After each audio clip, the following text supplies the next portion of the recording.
আমাদের চ্যানেলে তোমাদের সবাইকে স্বাগত জানিয়ে আমি দীপা আজ চলে আসলাম একটু সকাল সকালই তোমাদের সামনে নতুন একটা ব্লগের সাথে।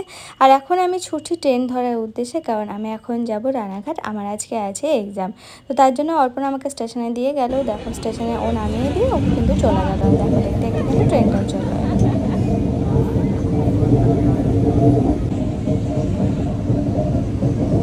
হাই গাইস, দেখতে পাচ্ছেন আমরা পরীক্ষা দিতে যাচ্ছি। আজকে আমাদের দ্বিতীয় পরীক্ষা চলছে। এই ভেতরে বসে আছে রিয়া, দাঁত বের করছে।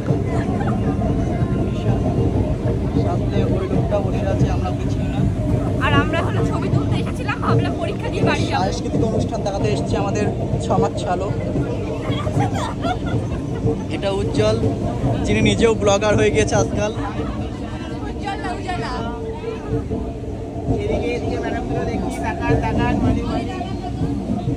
এদিকে অদিতি বসে আছে ভেতরে লজ্জায়, কারণ ওর বয়ফ্রেন্ডকে দেখে ফেলেছে।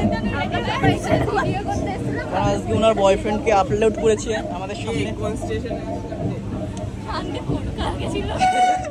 শান্তিপুর। এই আমাদের বৌদি বসে আছে। তুমি বৌদি না? দেখো আমরা সাধারণত যেখানে বসি এখানে একটা মানে আমাদের যে স্কুলে সেন্টার পড়েছে এক্সাম সেন্টার, তো তারই পাশে আছে সিদ্ধেশ্বরী কালী মন্দির, খুবই জাগ্রত একটা মন্দির। আগের দিন ওই ভাই তোমাদেরকে দেখিয়েছে ব্লগে। তো দেখো সেখানেই কিন্তু আমরা সবাই মিলে চলে আসি, যেহেতু অনেকটা টাইম এখন বাকি আছে। তো এখানে যেহেতু ঠান্ডা, এখানে বসে আমরা একটু সবাই মিলে আলোচনা করি। দেখো মন্দিরটা কিন্তু বেশ সুন্দর আর হচ্ছে বেশ জাগ্রত। মানুষজন কিন্তু বেশ ভালোই পূজা টুজা দিতে আসে এখানে এসে দেখলাম। আর নাম আগে শুনেছিলাম কিন্তু জানতাম না যে এটাই সেই মন্দির। তো দেখো ঠাকুরের এখানে এসেছি, মাকে একটু প্রণাম করে আজকের দিনটাই না হয় শুরু করলাম। একটু পরে তো এক্সাম দিতে যাব।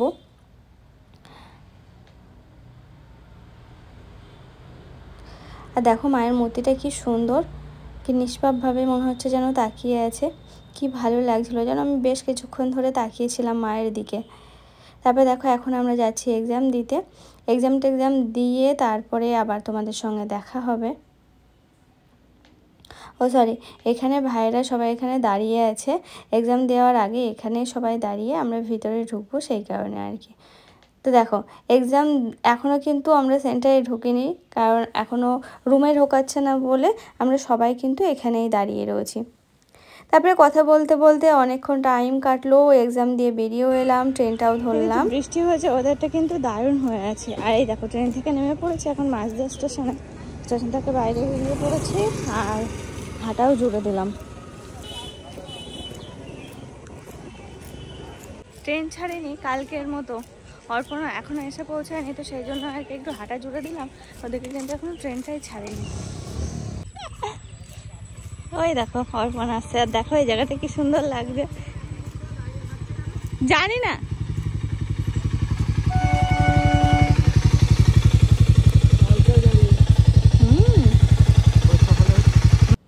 আর এই যে জায়গায় এসে দাঁড়িয়ে আছি, এই জায়গাটা দেখো কি সুন্দর, চার সাইডটা। আমার তো খুব ভালো লাগে এই জায়গা দিয়ে যখন যাই, মাঝে মাঝে মনে হয় এখানে দাঁড়িয়ে পড়ি।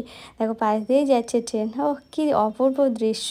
আমার তো খুব ভালো লাগে এরকম। মানে অর্পণকে বললাম দাঁড়াও একটু ট্রেনটা বেরিয়ে যাক, তারপরে যে একটু দাঁড়িয়ে একটু দেখি।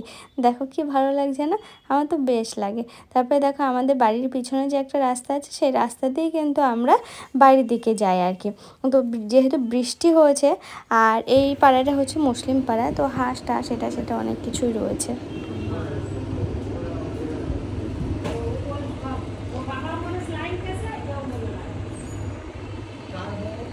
চালের ওই রকম হলো কেন? চলো চলো দেখো আমি একটু বাথরুমে গেছিলাম, ও দরজার সামনে বসেই আছে বেরিয়ে দিচ্ছে যে বসেই আছে। চল ওলে বাবা, চলো অর্পণ চা চলবে? চা লিকার না দুধ চা?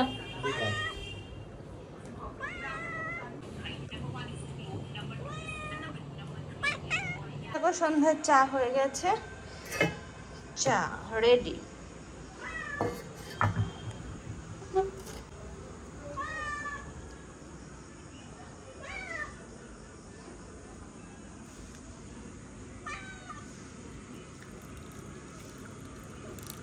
চায়ের পরিমাণ বেশি হয়ে গেল, দেখে এক্ষুনি অর্পণ বলবে এতটা করে চা কেন।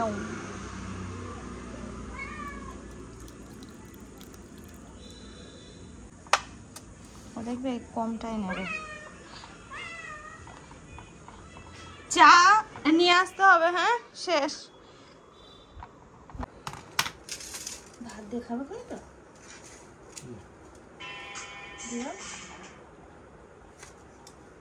অত ভাত দিস নে কার বিড়ালের। এই ওইটাও তো আসবে। ভাত দিয়ে কি দিয়ে? দই দিয়ে। সারা পাড়ার বিড়াল আসবে। না না, এ তো 2-4টে খায়। এই দেখো কখন এসেছে, ম্যামা করেই যাচ্ছে। এবার ঘরে দই রয়েছে, তো ভাতও আছে। অন্যদিন তো সেরকম কিছু থাকে না, মুড়ি থাকে, মুড়ি দিই একটু। দই দিয়ে ভাত মেখে দেব। কালকে থেকে ওই চলছে। এর ভালো মজা হয়েছে। চার্লির জায়গাটা নেওয়ার চেষ্টা করছে, বুঝেছো?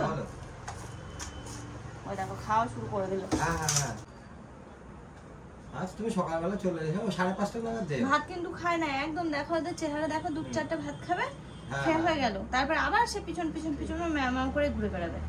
একদম খাওয়া দাওয়া করে না জানো, একদম অল্প অল্প খায়। চলো বাইরে চলো, এখানে নয়তো ছেটাবে। আয় চল আয়।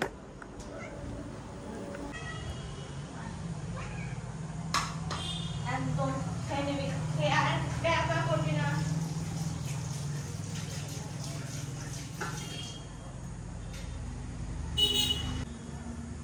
খিদে পেলে উপরে এখন চলে আসে। সকালে আমি দিয়ে গেছিলাম মুড়ি দিয়ে দই। মুড়ি দেখো খেয়েছে, ছিটিয়েছে। এ একা তো খাবে না, আরো 2-4টে বিড়াল আসবে।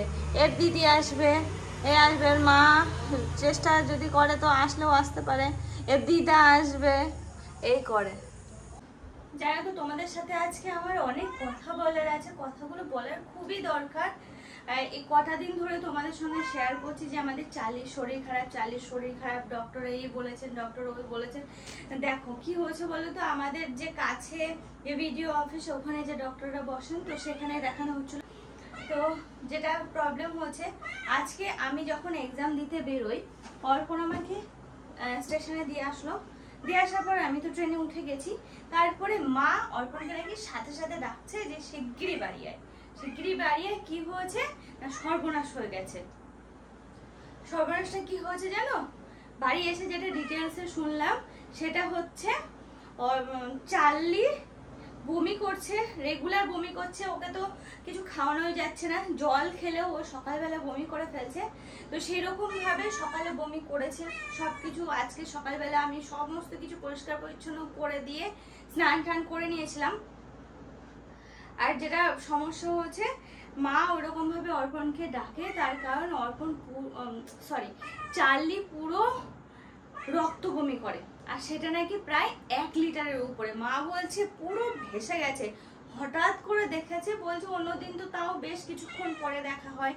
মা বলছে একটু আগে হিসু করেছিল, সেটা পরিষ্কার করে দিয়ে মা আবার কিছুক্ষণ পরে যে এসেছে, দেখছে যে পুরো রক্ত একদম ভেসে গেছে নাকি। বলছে এরকম চওড়া হয়ে একদম যেখানে শুয়েছিল ওখান থেকে একদম বাইরে বেরিয়ে চলে এসেছে। 1 লিটারের উপরে নাকি ব্লাড বেরিয়েছে। সাথে সাথে মা অর্পণকে ডাকে, অর্পণ সাথে সাথে এসে ডক্টরের কাছে ফোন করে, আর সেই সময়ে আমাদের যে লোকাল ডক্টর আছে উনি আমাদের বাড়ি আসে, যেহেতু গরুর জন্য আসে, সেই সময় আসে। এসে উনি আবার মানে কৃষ্ণনগরে যে আমাদের পশু হসপিটাল রয়েছে, পশুর যে সমস্ত ডক্টর রয়েছে, তো ওনাদের কাছে ফোন করে। তো ওনারা বলেন যে 12টা পর্যন্ত খোলা আছে, 12টার মধ্যে তোমাদেরকে আসতে হবে। আর সেই সময় মা করছিল রান্না। তারপরে চার্লি করেনি পটি। আর এই দেখো এ কি করছে দেখেছো, কথা বলতে দিচ্ছে না। মানে এই যে 1 সপ্তাহ হচ্ছে, গত 3 তারিখে এরকম ঘটনা ঘটেছে চার্লির সাথে। তারপর থেকে একটা দিনও ও পটি করেনি। আর অর্পণ যখন আসে তারপরে চার্লি পটি করে। সেই সমস্ত পটি বুঝতে পারছো, 1 সপ্তাহ পর পটি করা মানে সেই অবস্থা কি হতে পারে। তো সেই সমস্ত কিছু পরিষ্কার করতে করতে মোটামুটি 10:30-11টা বেজে যায়। এখান থেকে কৃষ্ণনগর যেতে 1 ঘন্টা টাইম লেগেই যায়। দেখো বাইকে আমরা যাই 40 মিনিট 45 মিনিট টাইম লাগে, আর সেই জায়গায় যদি একটা টোটো কিংবা অটো নেওয়া হয় কতটা টাইম লাগবে বুঝতে পারছো। তো সেরকমভাবে সাথে সাথে অটো ডেকে চালিকে নিয়ে কৃষ্ণনগরে যখন যাই, ডক্টর চেম্বার বন্ধ করে দিয়েছে, চেম্বার না সরি ওটা মানে ভিডিও আমি ঠিক জানি না ওটা কোথায়, ও বললো কালেক্টরের ওখানে, তো ওটা নাকি বন্ধ হয়ে গেছে, দরজার তালা দিয়ে চাবি অন্য কারোর কাছে, কিন্তু ডক্টরকে পাওয়া গেছিল বলে চিকিৎসা হয়েছে। ডক্টর বলে মানে ওর অবস্থা খুবই সিরিয়াস, বুঝতেই পারছো কি হয়েছে, ওরকম কেস হয়েছে। তো সেই অবস্থাতেই ডক্টর চার্লিকে দেখে চিকিৎসা করে, নানান রকম স্যালাইন দেওয়া থেকে শুরু করে নানান ইঞ্জেকশন দেওয়া থেকে শুরু করে প্রচুর ওষুধ দিয়েছে। সেই সব কিছু এই যে একটু পরে আবার স্যালাইন দেওয়ার ব্যাপার আছে, ওষুধ দেওয়ার ব্যাপার আছে, রাত সন্ধ্যা 8টার সময়। সেই সময় তো দেখো আমার ঘুম পাচ্ছে খুব, তা আমি তোমাদের সাথে এরকমভাবে কথা বলছি। তো কি হয়েছে জানো, যেটা মেন কথা, আমি হচ্ছে যেহেতু এক্সাম দিতে যাচ্ছি, অর্পণ যখনই ওরকম শুনলো, যখনই আসলো, অর্পণ আমাকে আর বলেনি যে এরকম কেস ঘটেছে, চার্লির সাথে এরকম হয়েছে। তারপরে বাড়ি যখন আসলাম তখন বলছে জানো তুমি এক্সাম দিতে গেছো বলে তোমাকে বলিনি, মনটা পুরো এদিকে পড়ে থাকবে সেই কারণে। তো আমি যখন মাঝদা স্টেশনে নামলাম তখন অর্পণ আমাকে বলছে এরকম ঘটনা ঘটেছে জানো আজকে চার্লির সাথে। যাই হোক চার্লি এখন মোটামুটি একটু স্টেবল আছে। ডক্টর যখন চিকিৎসা করছে তখন মানে যে সমস্ত স্যালাইন বা ইঞ্জেকশন দিয়েছে তখন ডক্টর নাকি বলেছিলেন যে এগুলো দিচ্ছি, হার্ট কিন্তু ব্লক হয়ে যেতে পারে, তো দেবো কি দেবো না, মানে সাথে সাথে চার্লি শেষ হয়ে যেতে পারে, তো দেয়া হবে কি দেয়া হবে না, একটা রিস্ক আপনাদেরকে নিতেই হবে। তো মা বলে যে কি করা যাবে, নিতে তো হবে, এই অবস্থাতে কিভাবে চার্লি পুরো একদম নেতিয়ে পড়েছে, যেটুকু মাথা উঁচু করছিল সেটুকু নাকি করছিল না। তারপরে হচ্ছে যাই হোক ওগুলো দেওয়ার পরে চার্লি রেসপন্স করে ঠিকঠাক আছে দেখে ডক্টর বললো যাই হোক আমি চেষ্টা করব ওকে পুরোপুরি সুস্থ করে তোলার। এখন দেখা যাক, পুরো উনি এখন ভগবান চার্লির, দেখা যাক ওনার উপর নির্ভর করে আছি আমরা পুরো ফ্যামিলি। বুঝতেই পারছো আমাদের বাড়িতে কি চলছে। দেখো তোমরা হয়তো ভাবছো যে একটা পশুকে আমরা চিকিৎসা করছি না বা আমরা মানুষ করতে পারি না, তোমাদেরকে বলেছি চার্লির বয়স হচ্ছে 14 বছর, ওয়েট হচ্ছে ওই রকম, তা সত্ত্বেও মানে সবার মুখে যেটা শুনি, তো সেই সমস্ত কিছু কথা তোমাদেরকে বলেছি। বলার পরে আমার নতুন করে কিছু বলার নেই, বাড়ির সবাই মিলে প্রাণপণ চেষ্টা করছে। অর্পণার মুখে একই কথা, যতটা সম্ভব মানে চেষ্টা ত্রুটি রাখবে না কোনো রকমে, তারপরে যা হবে ভগবানের হাতে সে দেখা যাবে। তো দেখা যাক, এখন তোমরা শুধু প্রে করো চার্লি যেন আগের মতো আবার সুস্থ হয়ে উঠতে পারে, পুরো স্বাভাবিক হয়ে যায়, চার্লি আমাদের সাথে যেমন চলাফেরা করতো সেরকমভাবে যেন চলাফেরা করতে পারে। আর কি বলবো বলো, যেমন দুষ্টুমি করতো, বারান্দায় এসে যে কোনো কিছু করতে হিসু করে রেখে চলে যায়। জানো একটা ঘটনা তো তোমাদেরকে বলে হয়নি, প্রথম যখন আমি এই বাড়িতে আসলাম, আমি আর অর্পণ যখন ঘরে আসলাম, আর অর্পণের সাথে চার্লি থাকতো জানো, তো প্রথম চার্লি আমাদের ঘরে থাকতো না, আমি আর অর্পণ যখন থাকতাম কি করতো জানো, প্রতিদিন দরজায় হিসু করে রেখে চলে যেত। কেমন দুষ্টুমি বুদ্ধি তোমরা ভাবো। অর্পণ আর মা বলে জানো এরকম, এই কারণে ওকে যেহেতু এখন নেওয়া হচ্ছে না এই কারণে ও হিসু করে রেখে যায়। তারপরে এখনো পর্যন্ত জানো তো ওকে হয়তো কোনোদিন ধরো এর আগের বার যেমন এসিতে একটু সমস্যা হয়েছিল কি না চার্লি থাকার কারণে, আর আমাদের বাড়িতে দেখো সব ঘরে তো এসি নেই, একটা ঘরে এসি, তো কি হয়েছে ওই চার্লির লোম উড়ে গিয়ে এসে আটকে গেছিলো, তো 2-1 দিন বন্ধ ছিল, চার্লি আসতে পারছিল না, ঘরে থাকতে পারছিল না, সেই সময়ে ওই কাজ করতো। যখনই বলা হতো পাশের ঘরে যখন ফ্যানের নিচে রাখা হতো ও হিসু করে রেখে দৌড় মারতো। ঠিক এই দিনও তাই করেছে, যেদিন অসুস্থ হয় আর কি এদিন তাই হয়েছে। ও হ্যাঁ, আর যেটা মেন কথা, চার্লির শরীর যেহেতু এখন অনেকটা বয়স হয়ে গেছে, তো ডক্টর আজকে বলছি না চার্লির কাছে উনি এখন ভগবান, মানে আমাদের কাছেও চার্লির জন্য এখন ভগবান উনি। আর এখানে যেগুলো দেখানো হচ্ছিল সেগুলোর কথা তো বললামই, এই কদিন ধরে তো বললামই। তো ওই আর কি এই যেদিন ওরকম মানে যেটা আর কি উনি বলেন যে পড়ে যাওয়াটা মেন না, ওর ভিতরে একটু শরীর খারাপ হয়েছে, বয়স হয়ে গেলে আর কি যেগুলো হয়, সেই সব কারণে একটু হার্ট অ্যাটাক হওয়ার মতো হয়েছিল, কিন্তু না হয়নি, সেই কারণে আর কি ওরকম হয়ে আছে। আশা করি ঠিক হয়ে যাবে। তো ডক্টর প্রাণপণ চেষ্টা করবেন, আর তোমরা একটু প্রে করো যেন ঠিক হয়ে যায়। তো চলো, হ্যাঁ ঘুম পাচ্ছে সাংঘাতিক, সন্ধ্যা হয়ে গেছে, এখন একটু যাব নিচে গিয়ে দেখি। আজকে যেহেতু চার্লিকে নিয়ে সারাদিন সবাই ব্যস্ত, সবারই একটু আমার যেমন ক্লান্তি রয়েছে, তো সবারই কিন্তু একই রকম অবস্থায় রয়েছে আমরা। তো যাই নিচে গিয়ে খাবার দাবার কি করা যায় না যায় সেই সমস্ত কিছুই দেখি। তারপরে চারদিকে আবার ওই সমস্ত কিছু করতে আসবে, স্যালাইন দেওয়ার জন্য, ইঞ্জেকশন দেওয়ার জন্য আসবে, ওষুধ পুশ করার জন্য। তো দেখি তোমাদের সঙ্গে কতটা কি শেয়ার করতে পারি। তো চলো হ্যাঁ, এখন যাওয়া যাক নিচে। তখন বেরিয়ে যাওয়া দরকার ছিল।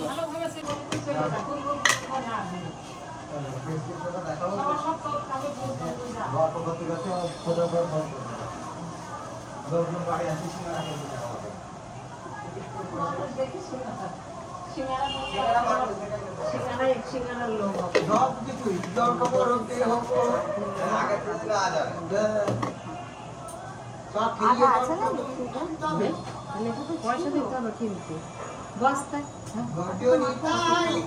অনেকটাই ছিল,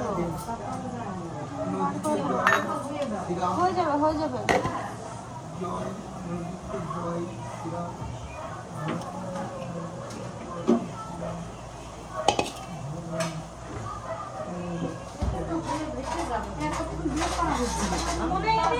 আমি ভাবছিলাম, তারপর মাথায় আসলো যে নেই। আমি কখন নিচে নেবার কখন হবে কখন হবে ঘুম পাচ্ছে।